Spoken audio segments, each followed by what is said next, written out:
Hey, hey, everybody. Did you miss me? Welcome back to Tipsy Tuesday, season 2. We are so happy to be back in the building this season. And today I have a lovely, wonderful guest with me. But before we get started, you know who I am. I am Everly Alexander, CEO of Community Outreach and Advocacy Corporation. And today I have Miss Stacia Randall Harvey. She is the Director of Human Resources, and I am so happy to have her here. Hey, girl. Hello. Hi. I'm so excited to have you, and welcome to season 2. Welcome Thank to Tipsy you. Tuesday. Yes, I'm Happy to be here. I'm excited. I'm excited that you're here now. Earlier, y'all, we were experiencing some technical difficulties, but we made it through because the devil is a lie. He is a lie. Absolutely. We are not gonna let it rain on our parade. I am in the building with Miss Stacy. So, Stacia, let's talk a little bit about what we're going to discuss today because we are talking about something that's I think a lot of people are going through. And we are just in a space and time where recessions are on the rise and inflation's at its highest, but there are always points and challenges in our lives where we'll have various barriers. And I definitely want our viewers to listen to all the great things about how you've been able to break the barriers in your career, on your professional journey, and provide them with some wonderful tips. So I'm happy. Are you ready to dive into it? Let's dive into it. Let's dive into it. All right, now, before we get started, y'all, what I want you to do is click, share our video. We want as many people to see the video as possible because Stacy is going to drop some amazing gems today about breaking the barriers. And also, y'all, we're going to shout out to her tell you, her tell your, right? On Yes. LinkedIn because after today, you're going to want to know so much more about Stacia and who she is, where she's come through, what she's gone through, where she's been. And her tell you just really did an amazing article on her that featured her story, her professional journey over the last 20 years in hospitality, right? 22 years. Oh man, well let's get into it. Let's start out. Let's tell the listeners about your professional journey and where you've been, where you coming from. So, I started my career at the age of 20 in hospitality. I worked for one of the largest hotel properties in New Orleans, Louisiana. It was the Hyatt Regency, and I started as a front desk agent. I was in school studying, and I was torn between two fields: journalism and secondary education, focusing in English. So this job as a front desk agent was just for me to pay the bills, get a roommate, and start really adulting. Yeah. And then as I started working the front desk and really working full time hours plus overtime, I started enjoying the interaction with the guests, the engagement, and just providing the guest service. And, as the time passed, I noticed that I was really good at it. Yeah. And I saw that my passion for teaching school was leaving. I became disinterested. And then I started moving up in the hotel industry. And that's Mm. when I decided to make that call to my mom and my grandmother and say, hey, I'm not going to be a school teacher. I know y'all tell me I work a lot, but I really love this job and I would like to see where this journey takes me.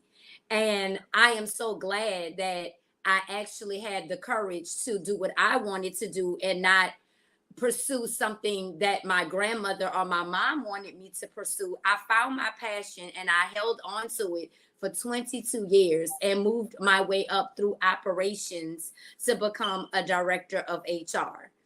And That's during that journey, it was definitely earned. I mean, I had struggles. I had doors that closed. I was told no. I was told what I needed to do to get ready. Sometimes when I had accomplished those goals and went back to see if I was ready, I still was told no. I found myself back in positions that I really didn't want to do, but I realized you're going to have to put in the work right now. Someone will notice you and someone will open the door for you. So you feel that you were in basically the right space at the right time, and you allowed God to move into your through your path, through on your journey. And you talked about some of these challenges that you faced along the way, because I know it wasn't an easy route to get from where did you start? You said the front desk assistant, right? Yes, I was the front desk agent, and after I had moved up in the front office as a trainer and a supervisor, I had realized I wanted to pursue a career in human resources as being a recruiter or a trainer, because I was very big on engagement, correcting processes, giving feedback to associates. I was giving feedback to associates before I was actually a manager. Like, I took my job very serious. My coworkers thought that I was too passionate, but that wasn't their career. That was just a job for them. That was a career for me. So I took it very serious. And wow. I'm glad I did, because I ended up, staying in the industry. But when it was time for me to express that interest in human resources, my first door was closed because I did not have my degree. Got you. Okay. And I was getting ready to finish, but I was told, you're not. And in order to set foot in human resources, you need to finish school. Wow.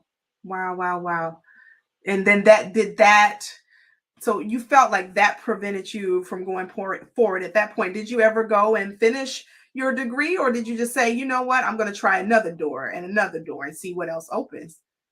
I'm glad I received that feedback, because I was starting to get relaxed in my studies and not really worry about anything, because I was making money.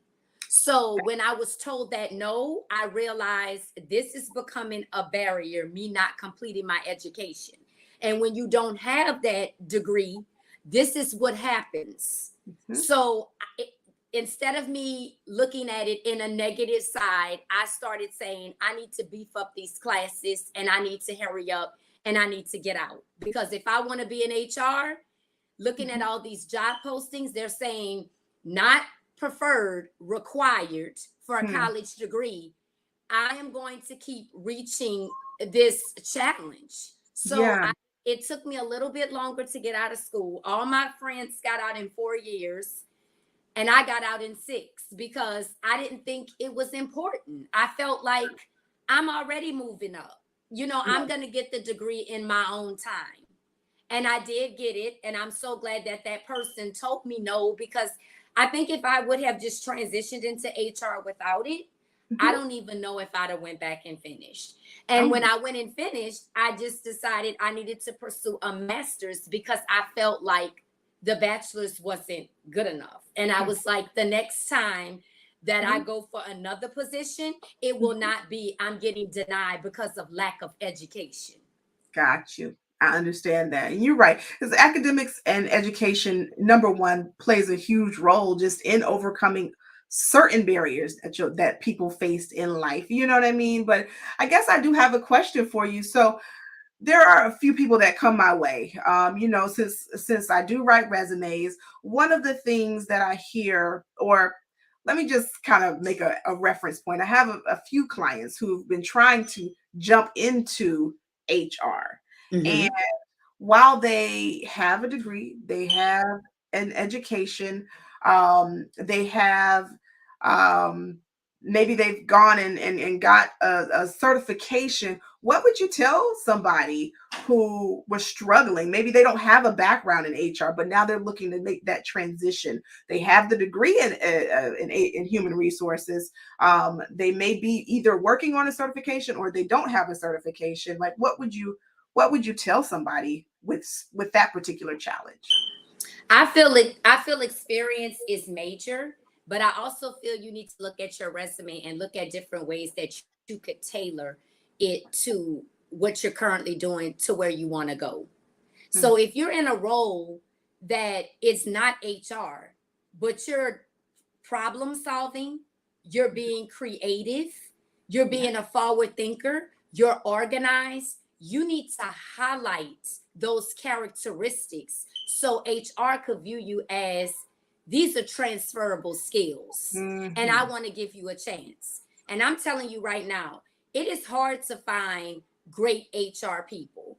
People that, you know, love to connect with others, people that are empathetic, people that are creative and want to get in and do the work, because some people think HR is just a 9 to 5, and it's not. You have to be able to think on your feet. Situations, especially in hotels, they change by the minute, and you have to be willing to adjust accordingly. So if you have, say for instance, you come from Amazon and you are a I don't know, a logistics coordinator. Yeah. You're in a fast-paced environment. You work with several different personalities. You have to stay organized because individuals are leaning to you for that. So those are the areas that you would highlight. And when you get that interview, that first initial pre-screen, you want to make sure that you are talking that up and say, I don't have the title as an HR generalist, but I'm in logistics and I do exactly what an HR generalist does. And make sure you tie into integrity and trust and effective communication. So you have to be your biggest cheerleader and sell your attributes in your current role, and someone will open the door, because attitude is everything. I was just gonna say it's the attitude, it's the energy, and it's also the confidence too, because you know you have to go in there and you really have to sell yourself. I think a lot of people struggle with that particular barrier in trying to transition into a new career path, and HR is one of those very popular career paths that people like to go into at certain points of their whatever their professional journey looks like. So that's really good information for someone who's looking to do it, and knowing that the half of the battle is already done if you have the confidence and if you have the attitude to push forward. That's half the battle. Somebody else just has to give you the shot. Absolutely. Absolutely. So when you decided to go into HR, because you said early on that you were at the front desk, then you decided you wanted to be a recruiter and get into what technical recruiting. What, like, when somebody, once you finally got your degree and you got those papers behind your name, so to speak, those letters behind your name, did you find that the doors opened easier for you, or were there more challenges that you had to face? More challenges, because as I would go on to interview for HR roles, directors, HR directors, operations directors, they saw my resume. They interviewed me and said, you would be great, but we want you to apply for assistant front office manager, or we want you to apply for guest services manager. They kept wanting to place me in positions that I did not apply for, because I had a heavy, extensive guest services background. Right. And I was like, you could take these roles and then you're still going to be unhappy. And if that's not what you want to take, do not take it. And then I had to come to realization, why don't you try something different in operations? And maybe you need to try a different company so they can look at you differently. And maybe you need to try to go in as a transfer, but you're going to have to prove yourself from the operations side first. And once they get to know you, then the door will open. And that's what I had to do. I mean, I'm going to be honest. I had to do jobs that I did not want to do to get where I am. And I was willing to do that. I looked at it as always as, this is not your long term. Get in, get more knowledge, build your resume, and keep working towards the goal, and God will not forget about you. He definitely won't. And he didn't. And I'm so glad that I did take a lot of those jobs and work those jobs, because now I'm able to be so effective from an operations standpoint, because I've worked in operations. I haven't just come from just an HR background. So when I'm talking to operations leaders, I'm understanding their struggle because I worked in F&B, I worked in housekeeping, I worked at front desk. So I can relate and I can empathize with the operation. And that's how you're able to do your job so so effectively and make an impact where you are. Because if anybody goes to LinkedIn and follow Stacia, you can see all of the different things she's doing. I said, girl, you are always moving and shaking. You have all these events going on. Like you're on going. But what I like about it the most, and I think that's why I bring it up, is because I think that impact is more than just making an impact in the job. It's about the way that you make the people that work for you or work around you. It's about how you make them feel. And your pictures, while they're pictures, you can tell just the energy in the pictures that people are having a genuinely a good time. It's authentic. Like, you know what I mean? Whatever it took to get to this point, it seemed like you had a lot of collaboration and people were willing to make it all happen. You know what I mean? For the better. And that's what I see when I see your pictures. So I love to see when you post.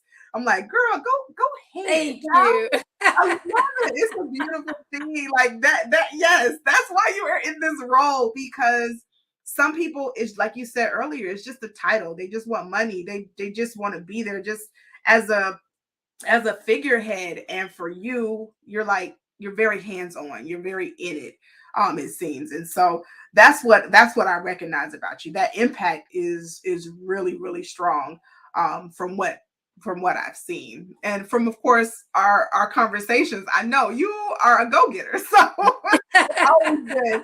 always been the case. So I know we talked a little bit about you having some pillars that you stand on and that you live by. Talk a little bit more about those.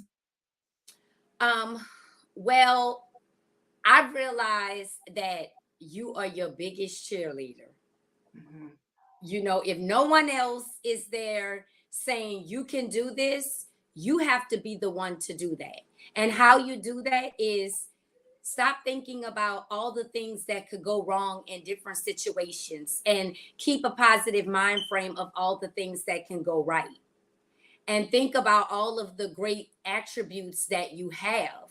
Look at your strengths and you want to, expand on those, but also look at your weaknesses and always say, how could I have done better in that situation? I always take a day to reflect when I get off from work and think about the encounters that I've had. And, every day is not a great day. And I don't call it bad days, I call it bad minutes, because it happens and then you move on to the next thing. So when you take those days to reflect and you think about how you can handle something differently, it gives you the confidence to be able to move forward where more obstacles come. But I find myself all the time having to self motivate. And if Mm. I didn't, if I didn't have that pillar of self motivation, I don't know where I would be.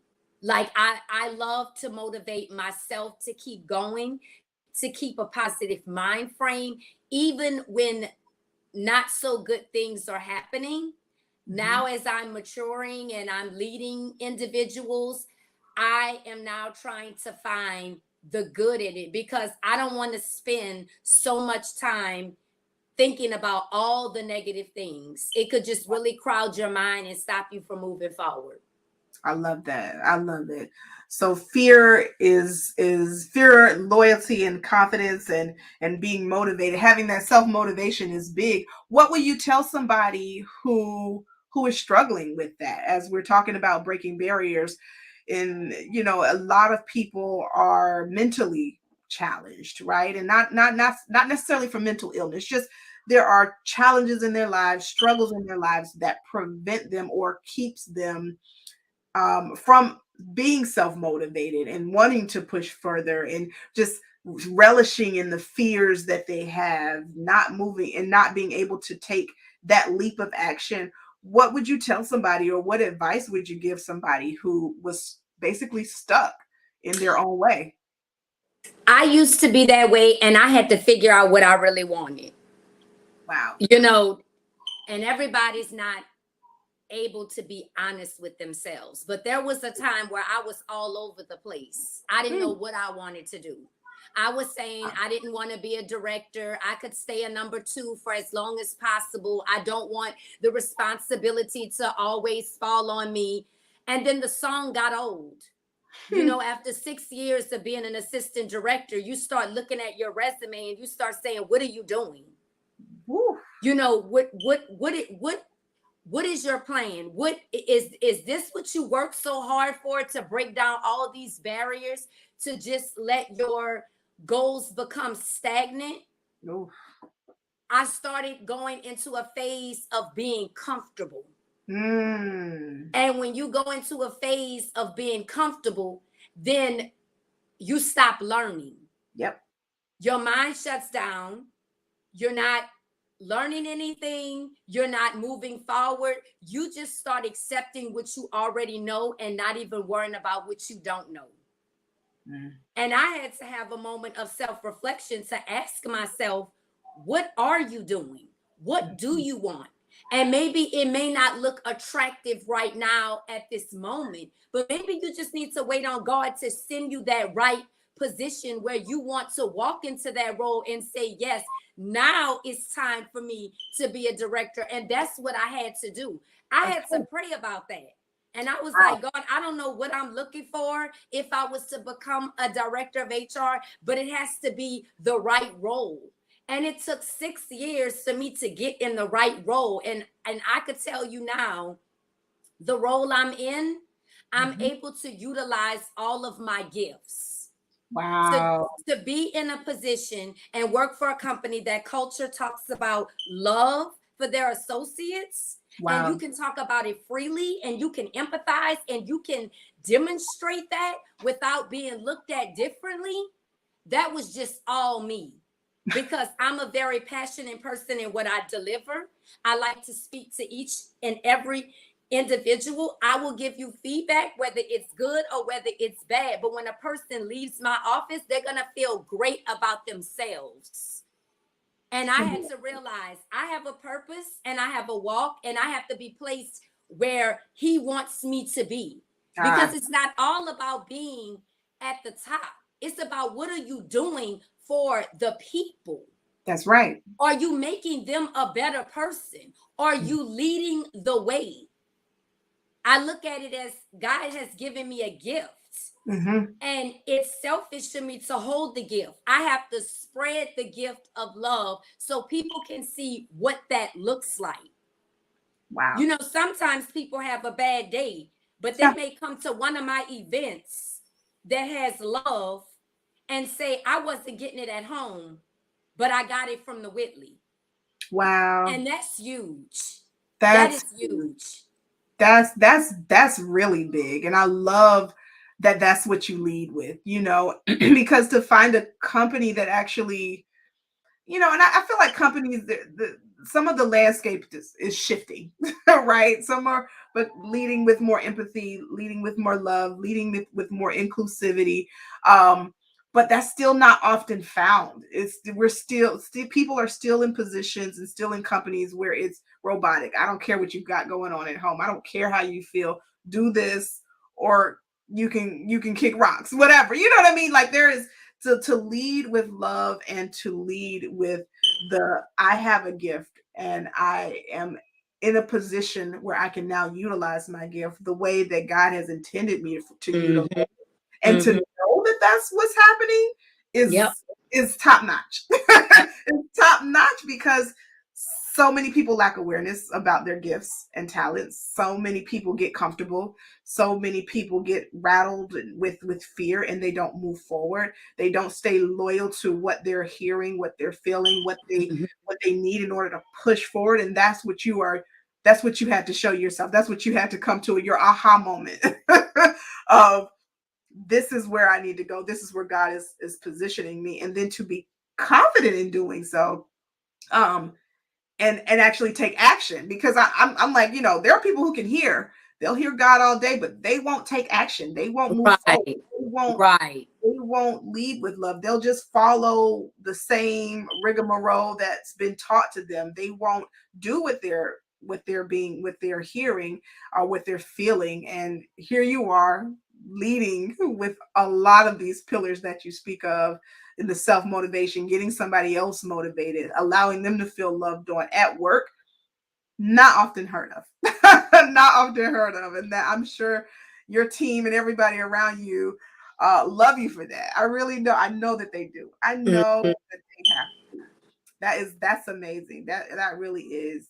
So for someone who, we talked a little bit about confidence and we talked about a little bit about fear, but talk to me a little bit about loyalty. Like, I know we talked earlier about some of these pillars and how fear, loyalty, and confidence all play a factor in order for where you have gone, in order for you to have broken certain barriers in your career.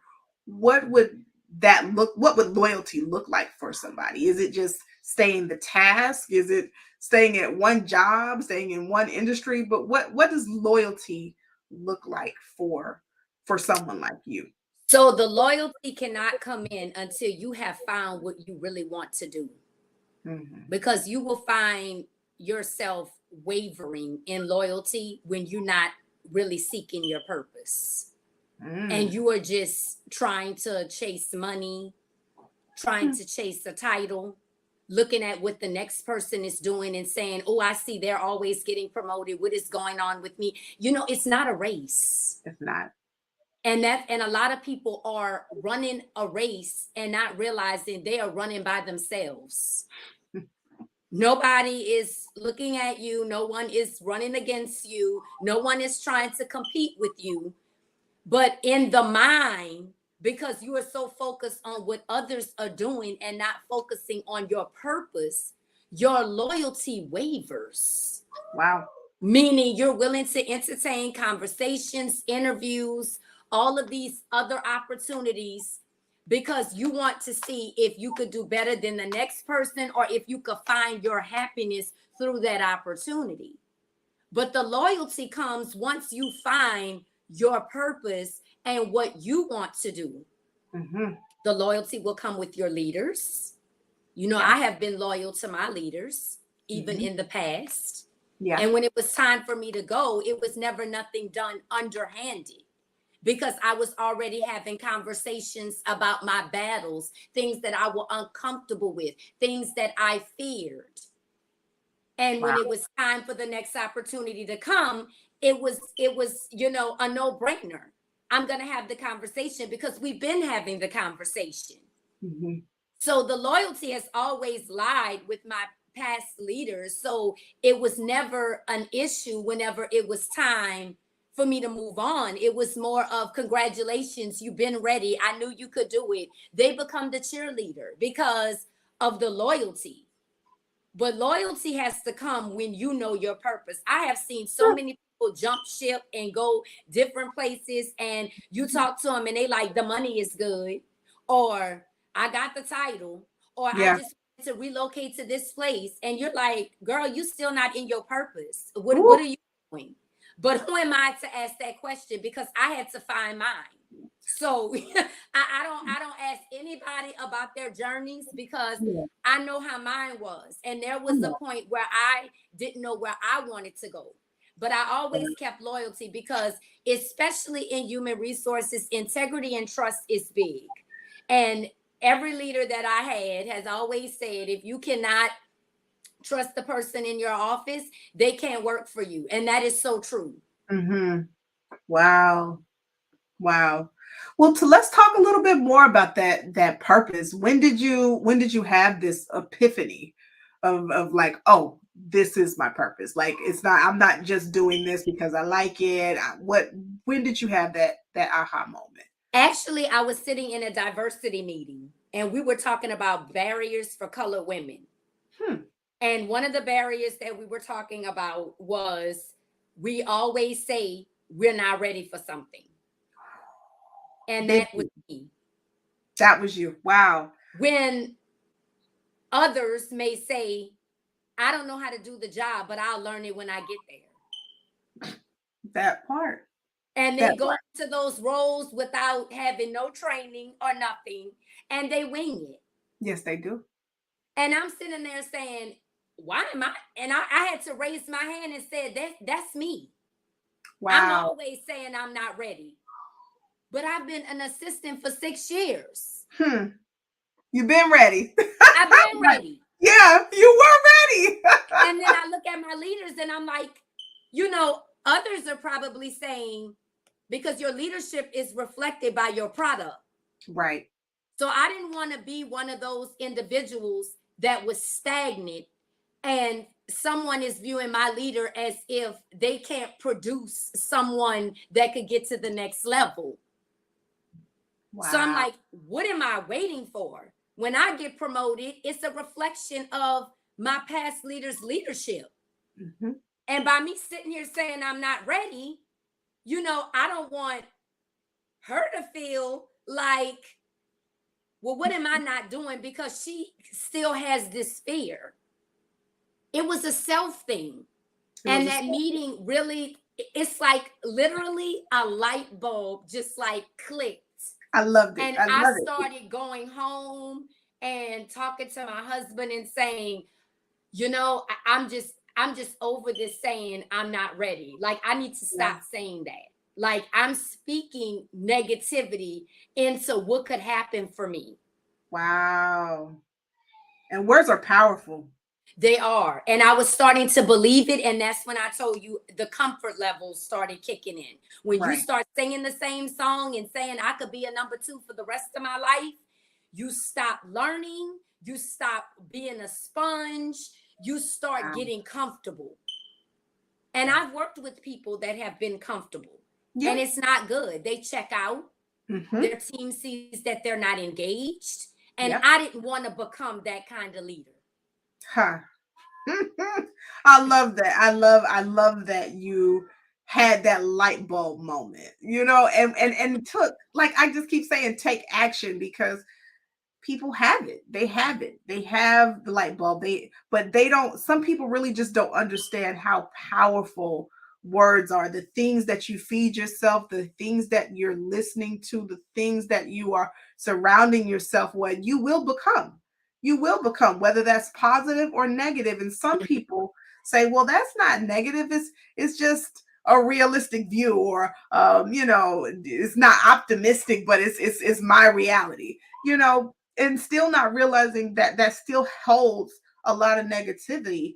And that, no, you probably won't get to where you go unless you change, unless you shift. And it always starts in the mind. It always starts in the mind. Everything from then on then can take course. But until you change it, then man, you will stay stuck. You won't move. You will be comfortable.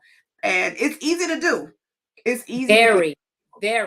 It's very, I mean, because, you know, some people, you know, I think COVID has really made people comfortable because they can work from home. Certain industries and certain companies, right? They can work from home, and while working from home is great, and even working in the office, some companies have just kind of even diminished their tasks, diminished growth, have just shut certain things down about their companies and certain people's roles, and people are sitting there letting what's being done to them continue, you know, not wanting to go after bigger roles because they don't think they're ready. I had a client a few months ago who, she literally told me on the call, well, one day I want to apply for this upper level position, but I'm not ready for it. I'm not ready. I don't want to apply for it now. And then when she started getting interviews for those upper level positions, she came back and she got mad at me. She's like, well, that's not what I wanted.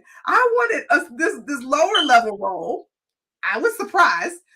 I wanted the lower level roles. I don't want this. Fix my resume. Da da da da. And I said, well, that is an interesting concept. I've never heard of somebody just really truly wanting to stay where they are. Like, they were so scared of making a shift when that is on their career trajectory. That was part of it. Yeah. So I just thought there are some people in this life that will always stay where they are until they Mhm. really truly believe, until they really truly have that confidence within themselves to make that shift. And I'm so happy that you did, because you've been able to drop so many wonderful jewels for everybody listening. But I want you to just, like, before we end everything, before we end our conversation, give us like 3 tips on breaking the barriers. Like, what are your top 3 tips to break barriers, whether that's professionally, whether that's in life? What are those top 3 tips for you? Find a mentor or someone in the position that you desire. Big, big, big. That's a big one. If you see if you know in your mind what you want to do, you need to find that person that's in that role and start networking with that person and tell them your aspirations, and find out tips, things that they did to get into the role. Talk to them about your experiences. When you're going through something with your leader, have that mentor that you could pick up the phone and say, hey, I was coached on something today. What are your thoughts about this? To make sure that you're not being over emotional, and also make sure that you are open to feedback, because some people aren't open to feedback. They think that when you give them feedback, they take it so personal, and feedback is a gift. Feedback helps you move forward. And Mhm. to me, if someone doesn't give you feedback, they don't really care about your job performance. They Wow. just overlook all of Everything. your weaknesses and feel like they don't have time to develop you. So if you're getting feedback, be grateful for it, because someone cares about you and your development. Woo. That's a big deal. That's a big. Second thing that I would say is, don't be afraid to take a risk. Now Wow. don't get me wrong. You want to do your research before you Yeah. jump ship. But if you're seeing all these great signs and you have great feelings about it, because trust me, your gut will tell you if it's the move or not. Yes, it will. Because my gut told me when it was the move. I didn't have to talk to anybody. I didn't Hmm. have to consult anybody. When I went through my interview process, I walked out of there and said, that's the job. Wow. So I took a risk. Yeah. I took a risk and left a company that I enjoyed and loved, that I knew the leaders, I had relationships, I had built the rapport, I had put in the work, to go somewhere where I had to reestablish myself as a leader.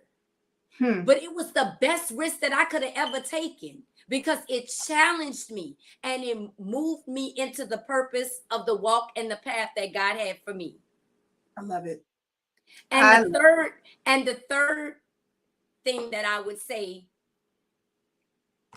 not only be a cheerleader for yourself, but develop yourself. Don't mm, wait for someone to develop you, teach you, or show you something. There are so many different things out on LinkedIn, podcasts, books. That's one thing that I have taken into this job. I am working on self development. I don't mm. wait for my general manager or my corporate HR to say, we're going to put you on a development plan because we want this path for you. I'm developing myself There you go. so I could be stronger in my gift, in my profession. I want to be a change agent. I want to be an innovator. I don't want to look like the person that worked there 4 years ago. I want to be the person of change, the person of difference, the person of impact. Because the more that you develop yourself and the more that you bring to the table, it's harder for you to be replaced. Hmm. It's harder for you to be compensated, Mm. because at that point they look at you as, she is valuable. Yeah. And that's what you want. Yeah. You want to bring so much to the table that everyone's looking around as if, what are we going to do when this person leaves?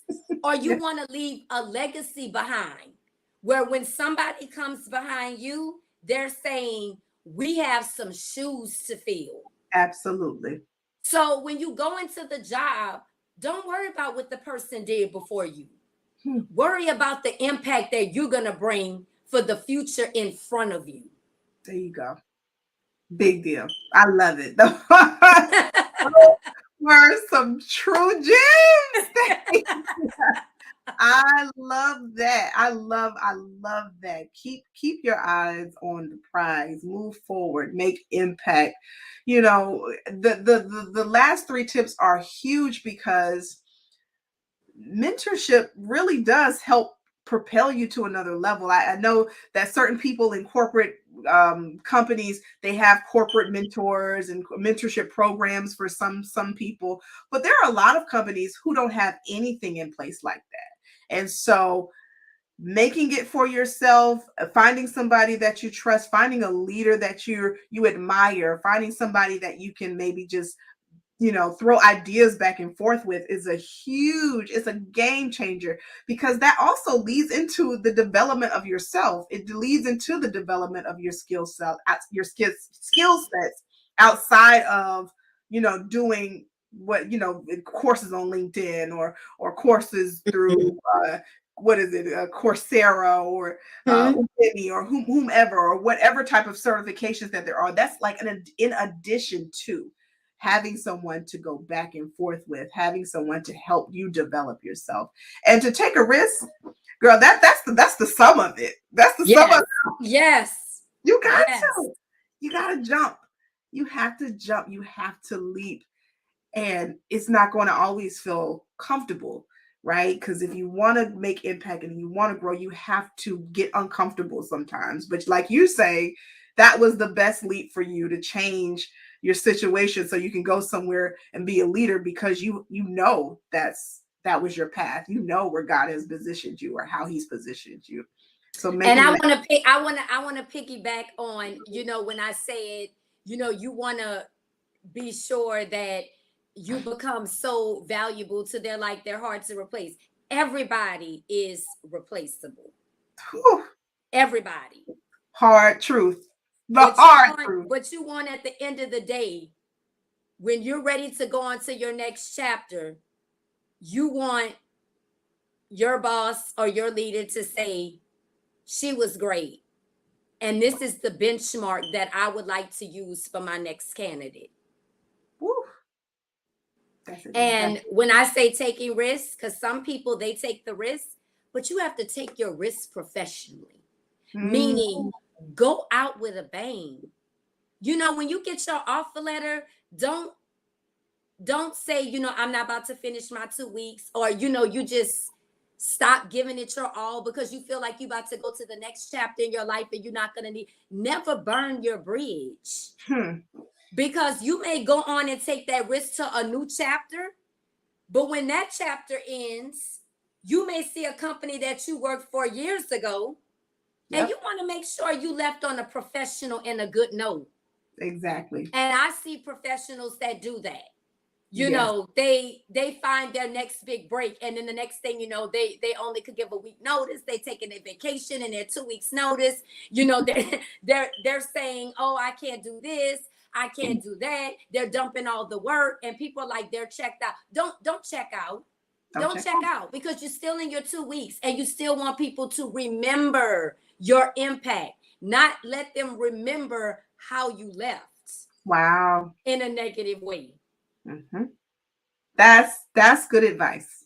That's really, because you never know, and also you just never know who you're going to run into again. Absolutely.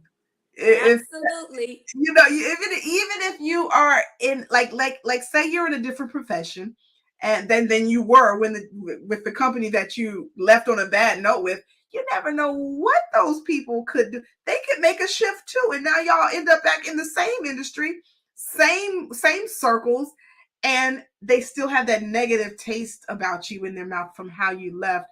You just never ever know. You never know how it's going. And I see so many people on LinkedIn that are just connected with everybody. Great. And all it takes is a phone call.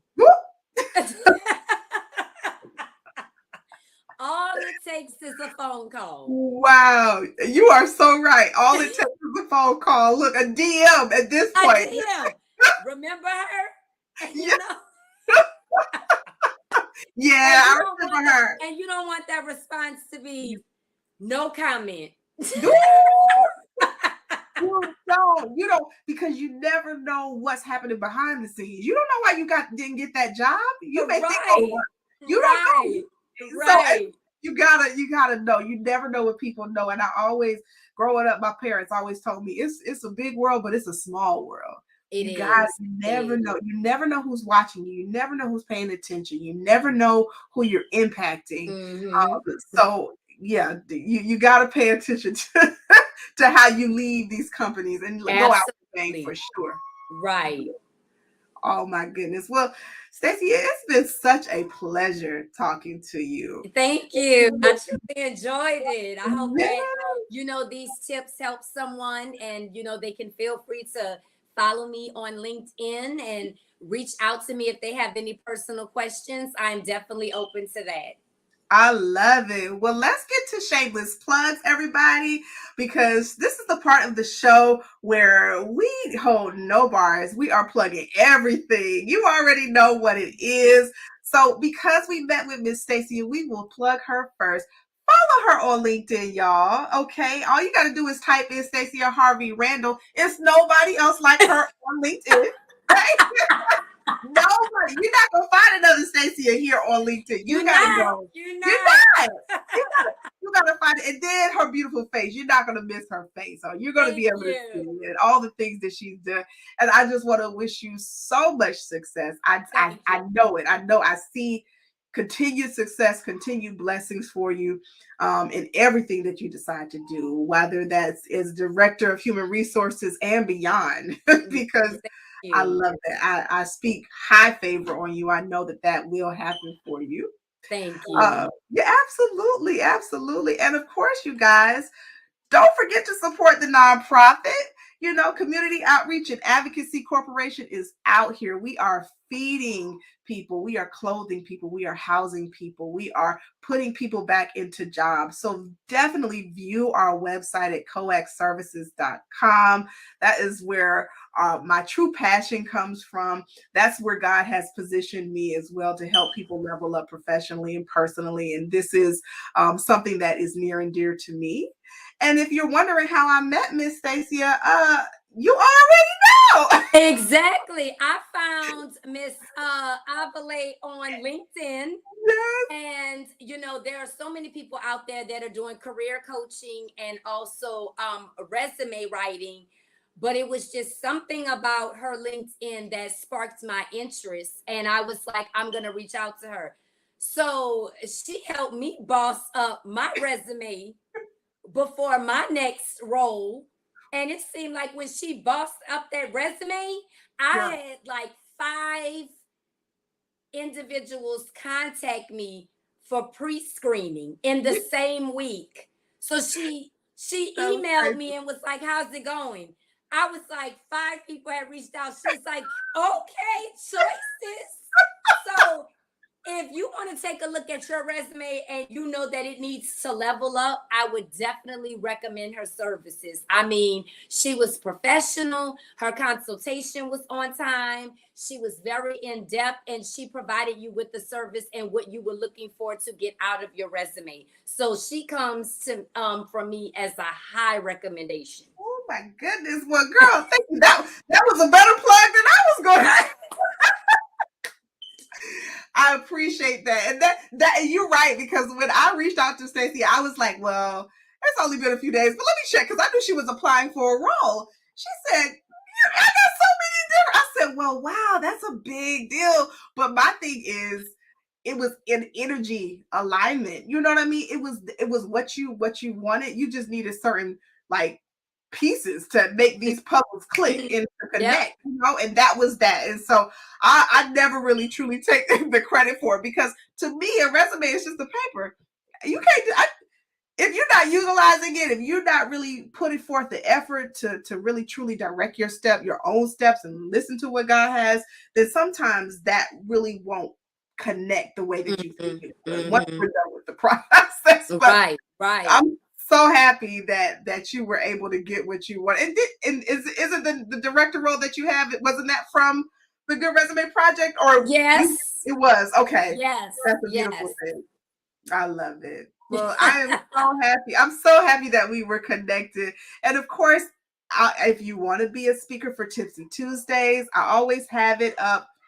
And this looks a little crazy, but visit me on LinkedIn and go to the featured section. You're going to see how you can sign up to be a Tipsy Tuesday guest, and get on here to drop some gems. I'm always looking, especially now that we're in season 2. I'm so excited.